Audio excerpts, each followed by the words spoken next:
After the Torah tells of the story of the splitting of the sea, the Torah says that the Jewish people now believed in Hashem and in his servant Moshe.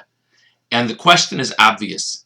You've seen all these tremendous miracles in Egypt, and they proved to you, the fact that God brought these miracles proved that he ran the world. What do you see from the splitting of the sea that you hadn't seen before?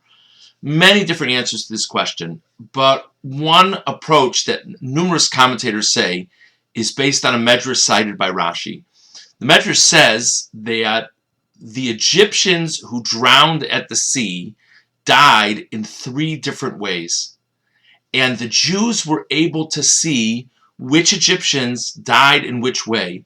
Different versions of the medrash, but at least according to one version, the Egyptians who had the most painful, torturous deaths were also the Egyptians who were most cruel towards the Jews. And the Egyptians that had the least painful deaths were the Egyptians who were relatively better to the Jews, though they still were cruel. And the Egyptians who had the in-between type of deaths were in between in terms of their conduct with the Jews. So a number of commentators explain that the fact that the Jews saw that brought home to them in a whole different way God's manner of oversight in this world.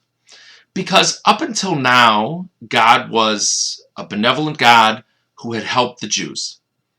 And he's punishing the Egyptians. And the reason he's helping the Jews and punishing the Egyptians is on a broad level. The Jews deserve to be freed. The Egyptians deserve to be punished for what they did to the Jewish people.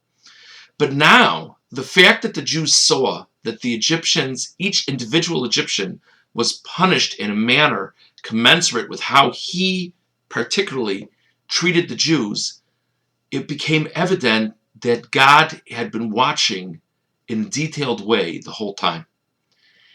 And one way of looking at it is that the point is they now understood that God wasn't only a benevolent entity sort of high up in an ivory tower, but God was engaged and caring every step of the way.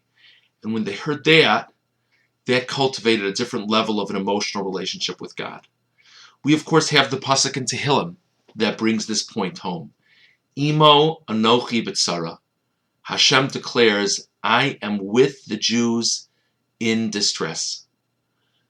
We believe it. We believe it no matter what we're going through. When we're going through terrible things, we believe God is with us. We believe God is there. We believe God cares.